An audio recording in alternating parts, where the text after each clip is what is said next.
بسم اللہ الرحمن الرحیم۔ مسلمانوں کے موجودہ حالات دینی اعتبار سے اس کے اسباب اور علاج۔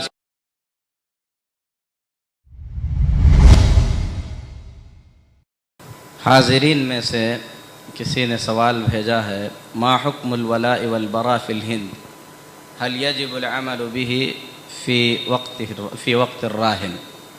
ولا اور برا اس ملک میں رہتے ہوئے ہم جو ہے کیسے قائم رکھ سکتے ہیں، اس سلسلے میں تھوڑی وضاحت کریں۔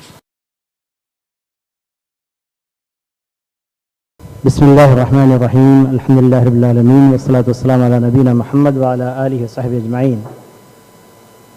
سوال بڑا اہم سوال ہے اور خاص کر کے علماء کے لیے بڑا ہی تشویشناک ہے۔ بار بار عوام کے اندر اس سوال اٹھتا ہے اور ہم بہت سے مراحل میں ہم ناکام رہ جاتے ہیں۔ تو اس لیے مجھے جہاں تک جتنا علم ہے، اپنے علم کے روشنی میں کچھ اس پر روشنی ڈالنے کی کوشش کروں گا، شاید کہ آپ لوگ بھی میری موافقت کریں۔ اگر کوئی تشنگی باقی رہ جائے تو انشاءاللہ میں دکتور کی طرف تحویل کروں گا اور باقی باتیں انشاءاللہ دکتور آپ کے سامنے رکھیں گے۔ پہلی بات دیکھیے، ولا و برا ملک کے اعتبار سے بدل جاتا۔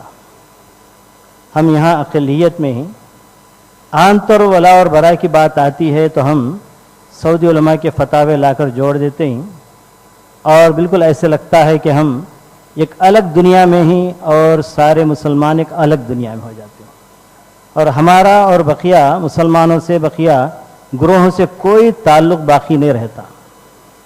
اور سب سے پہلے ولا والبراء کے اندر سب سے پہلا سوال اٹھتا ہے کہ ان کے پیچھے نماز جائز ہے کہ ناجائز ہے، وہ مسلمان ہیں کہ یا نہیں مسلمان ہیں۔ اس طرح کے سوالات، یہ بڑے بڑے سوالات ہیں، اس کے بارے میں ذرا سا غور و فکر کرنا پڑے گا اور خاص کر کے ہم مل بیٹھ کریں کسی ایک فیصلے تک پہنچنا پڑے گا۔ یہ ہندوستان کا ماحول ہے، ہم ہندوستان میں رہتے ہیں۔ وہ زمانہ جب کہ صحابہ کا زمانہ تھا یا تابعین کا زمانہ تھا، اس وقت علم عام تھا، چھوٹی سی بدعت پر بھی برات کا اظہار کرتے تھے اور اس جماعت کے ساتھ اور ان مساجد کے اندر نماز پڑھنے سے گریز کرتے تھے۔ جبکہ پھر 1 2 3 4 صدیاں جب گزر گئی تو پھر علماء نے اپنے فتوے بدل لیے۔ آپ کو معلوم ہونا چاہیے، امام ابن حزم رحمۃ اللہ علیہ نے الفصل کے اندر ایک بات لکھی ہے کہ گمراہ فرقوں کی علامت یہ ہوا کرتی ہے کہ وہ کہتے ہیں کہ فلاں کے پیچھے نماز نہیں ہوگی، فلاں کے پیچھے نماز نہیں ہوگی۔ ایک اور علامت یہ ہے کہ فلاں کافر ہے، فلاں کافر ہے۔ تو یہ علامت بتائی ہے گمراہ فرقوں کی امام ابن حزم رحمۃ اللہ علیہ نے۔ جبکہ تابعین کا زمانہ جب اٹھا کر یا صحابہ کا زمانہ ہم دیکھتے ہیں کہ عبداللہ ابن عمر رضی اللہ تعالیٰ عنہ نے کوفہ کی مسجد میں گئے، مؤذن صرف یہ کہہ رہا تھا اذان کے بعد، حی علی الصلاۃ، حی علی الصلاۃ۔ جب انہوں نے پوچھا، مجاہد ان کے شاگرد ان کے ساتھ تھے، پوچھا کہ اذان ہو گئی؟ تو کہا کہ اذان تو ہو چکی ہے۔ پھر یہ مؤذن کیا کہہ رہا ہے؟ کہا کہ یہ تو حی علی الصلاۃ، پھر نماز کے لیے بلا رہا ہے، اچھا ہی کام کر رہا ہے۔ یہ بدعتی ہے، یہ بدعت کا کام کر رہا ہے۔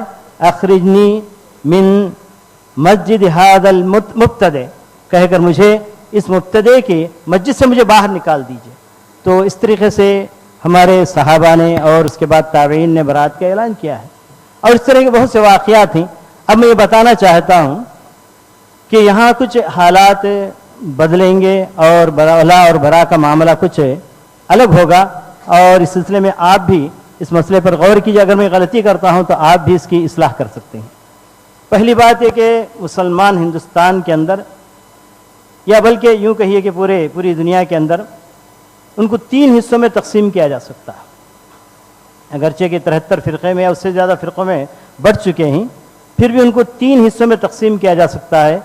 جیسا کہ یعنی وہ مسلمان ایک تو وہ لوگ ہیں جو الحمدللہ سیدھے راہ پر صحابہ کرام رضوان اللہ علیہم اجمعین کے فہم کو، قرآن حدیث کو اسی فہم پر سمجھ کر اس کے اوپر عمل کرنے والے ہیں۔ یہ لوگ الحمدللہ ان کو ہم اہل اتباع کہیں گے اور اسی میں ہم شامل کرنے کی کوشش کریں گے اور تمام کو اسی کی طرف بلائیں گے۔ قرآن حدیث ہمارا مرجع ہے، اور فہم صحابہ ہمارے لیے یہ قرآن حدیث کو سمجھنے کا محک اور ذریعہ ہے۔ یہ اہل اتباع کہلائیں گے۔ ایک اور گروہ ہے جو قرآن حدیث کو اپنا مصدر اور ماوا سمجھتے ہیں، اپنا مصدر قرار دیتے ہیں، لیکن جب قرآن حدیث سے کوئی بات سمجھ میں آتی ہے لیکن وہ بات اگر اپنے ائمہ اور اپنے قائدین کے اقوال سے ٹکراتی ہے تو قرآن حدیث کی تعویل کر دیتے ہیں۔ ایسا ایک گروہ ہے جن کو ہم اہل تعویل کہیں گے، اور ایک تیسرا گروہ وہ لوگ ہیں جو قرآن حدیث کو اپنا مصدر ہی نہیں مانتے، یا مانتے بھی ہیں تو اس کی تحریف کر ڈالتے ہیں، کہتے ہیں اس کا ظاہر ایک ہے باطن ایک ہے، جیسا کہ شیعہ حضرات ہیں یا غالی قسم کے مبتدع اور خبر پرست ہیں، یہ لوگ اس کے اندر آتے ہیں۔ تو اس طریقے سے جو پہلا گروہ ہے اہل اتباع، ان کے ساتھ ہمارا پورا ولا اور برا، پورے طور پر ہم ویسے ہی بن جائے ان کے ساتھ رہیں۔ اور جہاں تک اہل تعویل ان کے بارے میں آپ نرم گوشہ اختیار کریں، بلکہ ان کی تعویل کو اللہ تعالیٰ کے حوالے کریں، ان کو ہم مسلمان سمجھ کر ان کے ساتھ رہیں، اٹھے بیٹھیں، اور ان کے پیچھے ہم جب تک وہ واضح کفر یا شرک نہ کرے تب تک ان کے پیچھے نماز بھی پڑھ سکتے ہیں، ان کے ہاں شادی بیاہ بھی کر سکتے ہیں۔ یہ میں اس لیے کہہ رہا ہوں کہ شیخ الاسلام ابن تیمیہ رحمۃ اللہ علیہ نے اہل تعویل سے بہت سے مناظرے کی، اور خاص کر کے جو لوگ استواء علی العرش کی تعویل کرتے ہیں بہت سے مناظرے کیے۔ مناظرے کرنے کے باوجود انہوں نے نہیں مانا، بات پر نہیں آئے، جو حق ہے حق کے راستے پر نہیں آئے، تو لوگوں نے کہا کہ ان کے ساتھ ان کے بارے میں آپ کیا حکم ہے؟ تو اس وقت شیخ الاسلام ابن تیمیہ رحمۃ اللہ علیہ نے کہا، جیسا کہ ان کے الفاظ نہ بھی ہو معنی وہی ہے، لو قلت قولتهم لکنت کافرا، اگر میں کہہ دوں جیسے یہ لوگ کہتے ہیں کہ اللہ تعالیٰ عرش پر نہیں، اگر میں کہہ دوں تو میں کافر ہو گیا، ولکنہم لیسوا کفارا عندی، لیکن وہ لوگ میرے پاس کافر نہیں ہیں۔ حکم بدل گیا، مجھے چونکہ علم ہے، اللہ تبارک تعالیٰ قرآن مجید کے 7 جگہ کہا ہے، استواء علی العرش کی بات بتائی ہے، اگر میں اس کا انکار کروں تو میں کافر ہو جاؤں گا، لیکن وہ تعویل کے ساتھ انکار کرتے ہیں، اس لیے میں ان کو شاید ابھی حقیقت ان کو معلوم نہیں ہوئی، اس لیے میں ان کو کافر نہیں کہوں گا۔ تو اس لیے میں کہتا ہوں اہل تعویل کے ساتھ آپ کا اٹھنا بیٹھنا رہے، اور ان کے پیچھے نماز بھی جائز ہے، بشرطے کہ کوئی واضح کفر نہ دیکھے، ما لم تر منہم کفرن بواحن۔ بقیہ وہ لوگ جو رہ گئے محرفین قسم کے لوگ ہیں، اہل تحریف ہیں، قرآن حدیث کی تحریف کر ڈالتے ہیں اور قرآن حدیث کو یا اپنا مصدر ہی نہیں مانتے، وہ حقیقت میں وہ بظاہر مسلمان نظر آ رہے ہیں اور سیاسی طور پر مسلمانوں میں شامل ہوتے ہیں، لیکن حقیقت میں وہ لوگ مسلمان نہیں ہیں۔ ان کے پیچھے نماز پڑھنا جائز نہیں ہے، ان کے ہاں بچوں کو لینا دینا جائز نہیں ہے، جبکہ اہل کتاب کے ہاں سے ہم بچی کو لے سکتے ہیں۔ ھذا واللہ عالم۔ مزید اس پر روشنی ڈالنے کے لیے میں دکتور کے سامنے مائک رکھتا ہوں، انشاءاللہ بقیہ بات کو پوری کریں گے، کیونکہ یہ مسئلہ، اس مسئلے کو بنیاد بنا کر آج ہمارے اندر خصوصاً سلفی حضرات کے اندر بڑا اختلاف ہے۔ بعض لوگ کہتے ہیں کہ فلاں کے پیچھے نماز نہیں ہوگی، بعض لوگ کہتے ہیں کہ فلاں کے پیچھے نماز ہوگی۔ بعض مسجدیں ایسی ہیں کہ جاتے ہی ایک عالم دین کو سوال کر لیا جاتا ہے، ہاں فلاں کے پیچھے کیا نماز ہوگی؟ اگر کہہ دے کہ نماز ہو جائے گی تو پھر وہ اپنے فہرست سے نکال دیتے ہیں، یعنی اپنے حدیثوں کی فہرست سے نکال دیتے ہیں۔ اگر کہہ دیا کہ نہیں ان کے پیچھے نماز نہیں ہوگی تو برابر ان کے فہرست میں باقی رہتا ہے۔ تو اس لیے یہ بڑا اہم مسئلہ ہے، اس مسئلے کو اچھی طریقے سے سمجھ کر جائیں، اس لیے میں دکتور کے سامنے بنا کے رکھتا ہوں، بقیہ باتیں انشاءاللہ آپ پوری کریں گے۔ السلام علیکم ورحمۃ اللہ وبرکاتہ۔ بسم اللہ الرحمن الرحیم، الحمد للہ رب العالمین، والصلاة والسلام علی سید الانبیاء والمرسلین، نبینا محمد وعلی آلہ وصحبہ اجمعین ومن تبعہم بإحسان الی یوم الدین۔ ولا اور برا کا موضوع ایک بڑا وسیع موضوع ہے، اور ہمارے حالات کے حساب سے اگر ہم اس کو مسلمان اور غیر مسلموں میں تقسیم کرتے ہیں تو غیر مسلموں کے ساتھ ہمارے تعلقات کیسے ہونے چاہیے، کہاں ہم ساتھ دے سکتے ہیں اور کہاں ہم ساتھ نہیں دے سکتے ہیں. عقیدے کا جو معاملہ ہے آپ سب کو معلوم ہے. سورہ کافرون، اعوذ باللہ من الشیطان الرجیم، بسم اللہ الرحمن الرحیم، قل یا ایھا الکافرون لا اعبد ما تعبدون. اسی طریقے سے سورہ ممتحنہ میں قد کانت لکم اسوۃ حسنۃ فی ابراہیم والذین معہ اذ قالوا لقومهم انا براء منکم ومما تعبدون من دون اللہ کفرنا بکم وبدا بیننا وبینکم العداوۃ والبغضاء ابدا حتی تؤمنوا باللہ وحدہ. عبادت اور توحید، شریعت، اس میں کسی بھی قسم کی رواداری کسی کے ساتھ بھی جائز نہیں ہے. آپ کو معلوم ہے کہ ہندوستان میں وندے ماترم کا مسئلہ اٹھا اور مسلمانوں نے صاف کہہ دیا کہ بے شک ہندوستان کی زمین ہر ہندوستانی کے لیے معزز، محترم، پیاری، سب کچھ ہے، لیکن یہ خدا نہیں ہے، خدا کا مقام ہم دے نہیں سکتے. اسی طریقے سے بہت سارے مسائل، تو توحید کی بات جب آتی ہے، دین کی بات جب آتی ہے، اس میں کسی بھی قسم کی رواداری کے لیے کوئی جگہ نہیں ہے. تو یہاں پر غیروں کے ساتھ برا کا مسئلہ بالکل واضح ہے. ہاں، ملک کی ترقی کے لیے، انسانیت کے اصول، انصاف برقرار کرنے کے لیے، لوگوں کے حقوق دینے کے لیے ہم غیروں کا ساتھ دیں گے اور غیروں کو ساتھ لیں گے، ان کا تعاون کریں گے. آپ کو معلوم ہے نبی کریم صلی اللہ علیہ وسلم مکے میں جب طائف سے آ رہے تھے اور مکے والوں نے جو ہے نبی کریم صلی اللہ علیہ وسلم کو مکے میں داخل ہونے سے منع کر دیا، تو اس وقت جو مطعم بن عدی تھے انہوں نے نبی کریم صلی اللہ علیہ وسلم کو پناہ دیا. کافر تھے. تو ایسے حالات میں عدل و انصاف کے لیے، حقوق کے لیے، ملک کی ترقی کے لیے، ملک کی آبادی کے لیے، ملک کو آباد کرنے کے لیے ہم بالکل ان کے ساتھ دوش بدوش رہ سکتے ہیں. ہمارے تعلقات ہیں اور رکھنا چاہیے اور اس کے لیے کوشش ہونی چاہیے.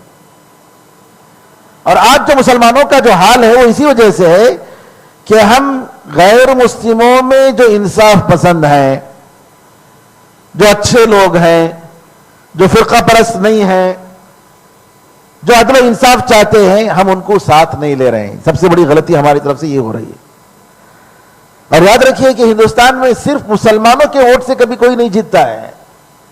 مسلمان اور دوسرے سب دونوں کی جب اکثریت ہوتی ہے تو جیتتا ہے. تو یہاں پر جو غیر مسلم منصف لوگ ہیں، انصاف پسند لوگ ہیں، جو خیر چاہتے ہیں، شر نہیں چاہتے ہیں، جو انسانیت نواز ہیں، ان کو ہمیں ساتھ لینا پڑے گا. اور یہ اس میں برا کا مسئلہ سوال نہیں پیدا ہوتا ہے. میں یہاں پر تفسیر سعدی کا حوالہ دینا چاہتا ہوں. سورہ ہود میں شیخ عبد الرحمن ناصر سعدی رحمۃ اللہ علیہ نے شعیب علیہ السلام جو کہ خطیب الانبیاء مانے جاتے ہیں، ان کے خطبے کا حوالہ دیتے ہوئے اور اس سے جو فوائد مستنبط ہوتے ہیں اس کا ذکر کرتے ہوئے شیخ عبد الرحمن ناصر سعدی رحمۃ اللہ علیہ فرماتے ہیں، وقالوا یا شعیب لولا رحتک لرجمناک وما انت علینا بعزیز. شعیب علیہ السلام کی قوم نے کہا، اے شعیب اگر تمہاری جماعت اور تمہارا قبیلہ اور کنبہ نہ ہوتا تو ہم آپ کو پتھر سے مار کر ختم کر دیتے، اور آپ ہمارے لیے ہماری نظر میں کوئی محترم آدمی نہیں ہے. شیخ عبد الرحمن بن ناصر سعدی رحمۃ اللہ علیہ فرماتے ہیں، اللہ تعالی اپنے انبیاء اور اپنے نیک لوگوں کی کئی لحاظ سے اللہ مدد فرماتا ہے. اللہ تعالیٰ کی بہت ساری فوجیں ہیں، ان کے ذریعے اللہ تعالیٰ اپنے بندوں کی مدد فرماتا ہے۔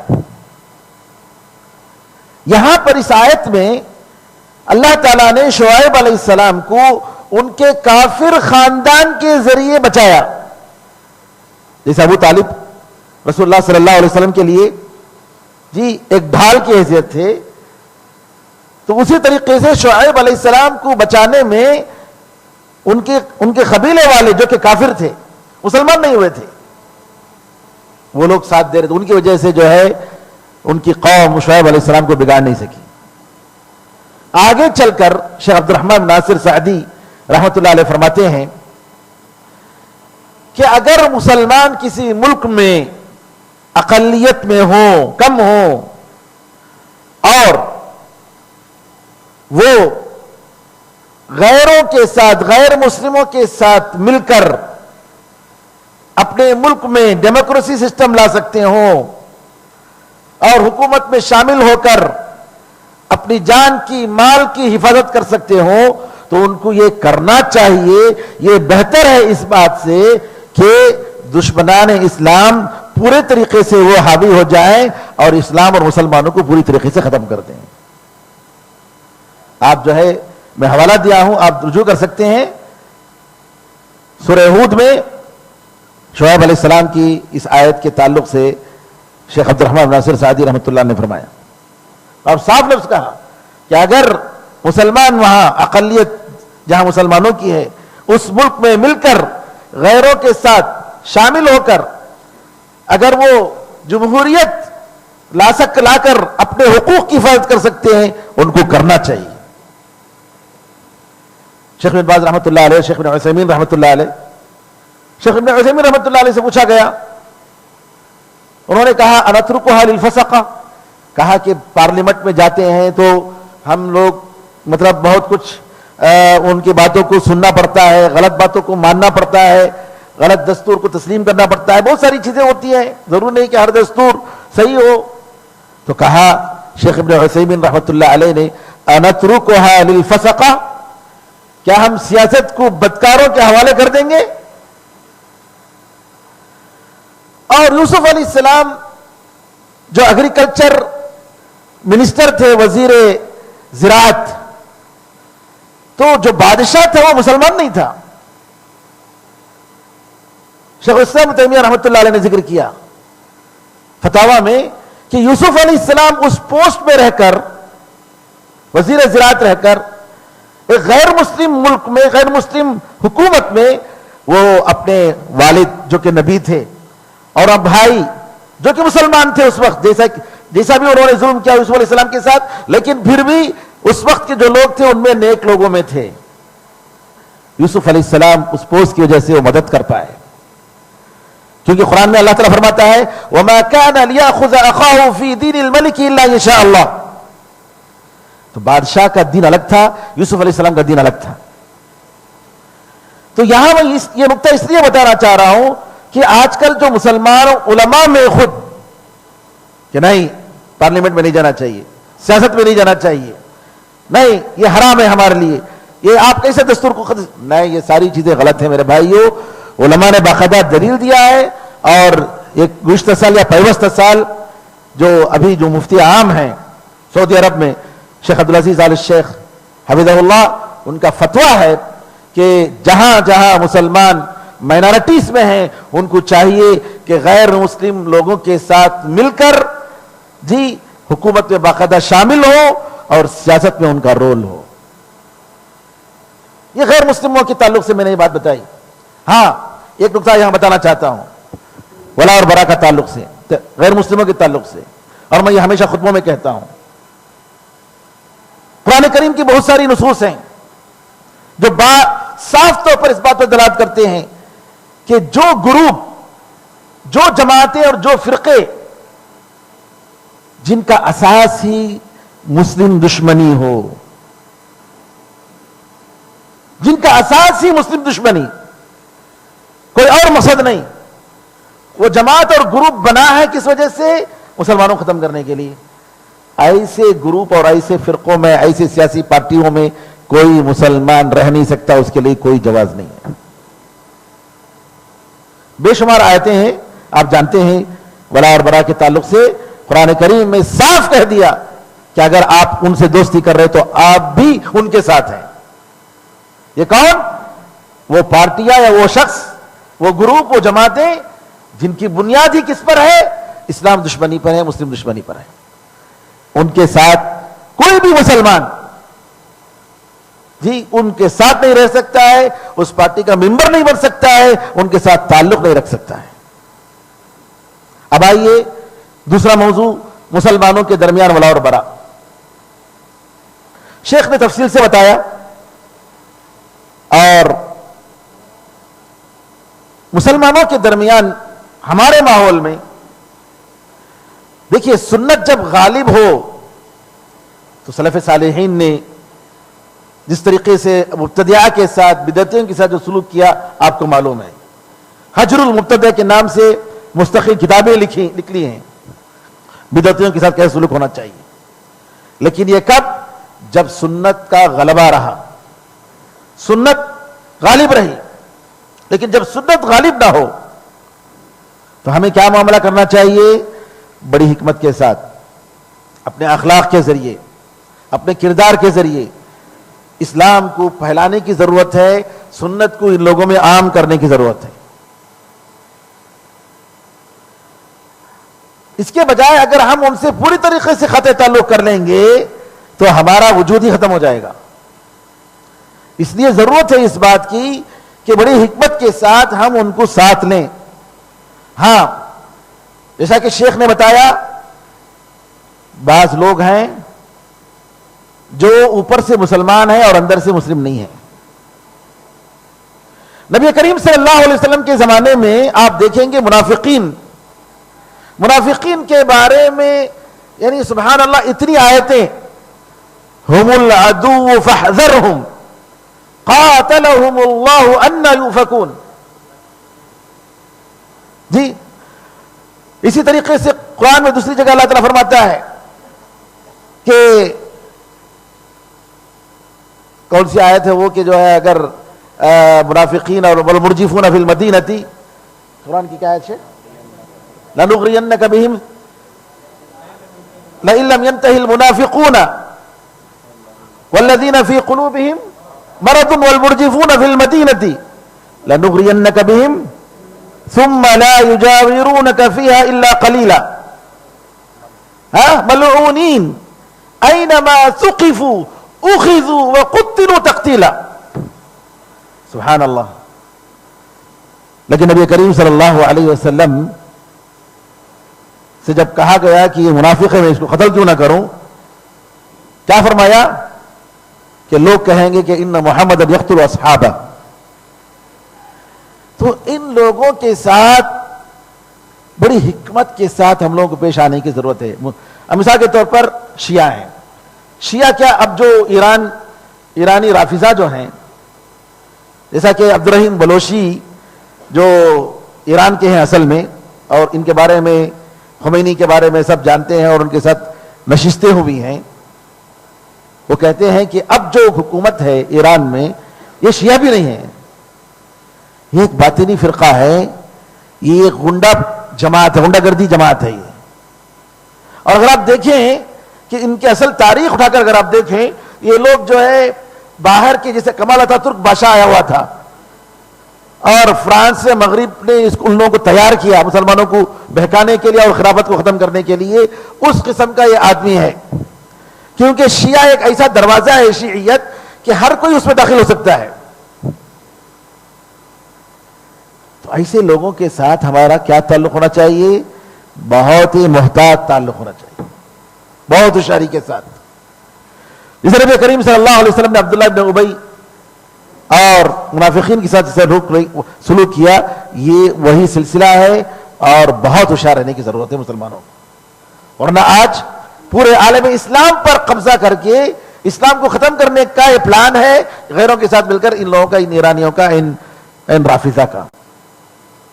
اور افسوس کے ساتھ کہنا پڑتا ہے کہ ہم اہل سنت و جماعت اتنے بھولے ہیں، آسانی کے ساتھ ہم ان کے جال میں پھنس جاتے ہیں۔ سنی لوگ ان کے ممبر دے دیتے ہیں, ان کے پوسٹ ان کی جگہ دے دیتے ہیں. جی مدراس میں 2-3 خریف پہ پروگرام ہوئے اور آل مسلم کے اتحاد کے نام سے کرتے ہیں, حالانکہ اپنا منہج کو, اپنے عقیدے کو پھیلانے کے لیے وہ کر رہے ہیں. تو یہاں بہت محتاط رہنے کی ضرورت ہے. آخری بات, ولا اور برا کا جو مسئلہ ہے, اپنے سلفی اخوان میں اس مسئلے کو بہت سمجھنے کی ضرورت ہے. کیا ہے بھائی, اہل حدیث حضرات ہیں, سلفی ہیں ماشاءاللہ, ان کا ایک گروپ, ان کا ایک گروپ, ان کا ایک گروپ. کوئی یہ کہتا ہے کہ بھائی جو جن کے پاس مشائخ نے سرٹیفکیٹ دیا ہے صرف انہی سے ہم علم سیکھیں گے, دوسروں سے ہم علم نہیں سیکھیں گے. ارے مدینہ یونیورسٹی سے فارغ ہیں, کئی مشائخ ان کو فتویٰ, ان کو جو ہے لیٹر دیے ہیں, ریکمنڈیشن دیے ہیں, اور ان کی شہادت کی بنیاد پر سرٹیفکیٹ لیا ہے. اس کی سرٹیفکیٹ کا کوئی اعتبار نہیں ان کے پاس. مخصوص لوگ ہیں ان کی سرٹیفکیٹ کا اعتبار, فلاں صاحب دیے ہیں کہ سرٹیفکیٹ تبھی ہم آپ کو مانیں گے, آپ سے علم سیکھیں گے, ورنہ ہم علم نہیں سیکھیں گے. یہ نعوذ باللہ, یہ کیا ہے, ضلالت ہے, یہ گمراہی ہے. اپنے لوگوں میں, ہماری جماعت میں اتنے ٹکڑے کیوں ہیں؟ معمولی مسئلے میں اختلاف ہو گیا بھائی, نتیجہ کیا ہے؟ میں نے الگ جماعت بنا لی اپنی, قرآن و حدیث کو مانتا ہوں, منہج سلف کو مانتا ہوں, عقیدہ میرا وہی ہے. ایک بعض مسائل میں اختلاف ہو گیا تو کیا ہو گیا؟ ختم. کہ یہی منہج سلف کا طریقہ ہے؟ سلف صالحین اسی پر قائم تھے. یعنی آپ دیکھیں گے کہ سبحان اللہ, صحیح بخاری میں کیسے کیسے لوگوں کی روایتیں ہیں, لیکن امام ذہبی رحمۃ اللہ علیہ نے کہا کہ ان لوگوں کی جو روایتیں ہیں, اگر یہ اہل بدعت ہونے کے باوجود اگر ان لوگوں کی روایتیں نہیں لیں گے تو دین ہی ختم ہو جائے گا اور زنادقہ نکل آئیں گے, زندیق لوگ, بے دین لوگ. میرے بزرگوں, میرے بھائیوں, دین کے مسائل کو سمجھو, کس کے ساتھ کیسے پیش آنا ہے سمجھنے کی ضرورت ہے. آج ہم لوگ بہت کم ہیں اور آپس میں ٹکڑے ٹکڑے ہوتے جا رہے ہیں. یہ بڑے افسوس کی بات ہے. یہ بات چیزیں میں نے اضافہ کرنا مناسب سمجھا. اللہ سے دعا ہے کہ اللہ تعالی ہم سب کو حق کی شکل میں دیکھنے اور اس پر عمل کرنے کی توفیق عطا فرمائے, اور باطل کو باطل کی شکل میں دیکھنے اور اس سے دور رہنے کی توفیق عطا فرمائے.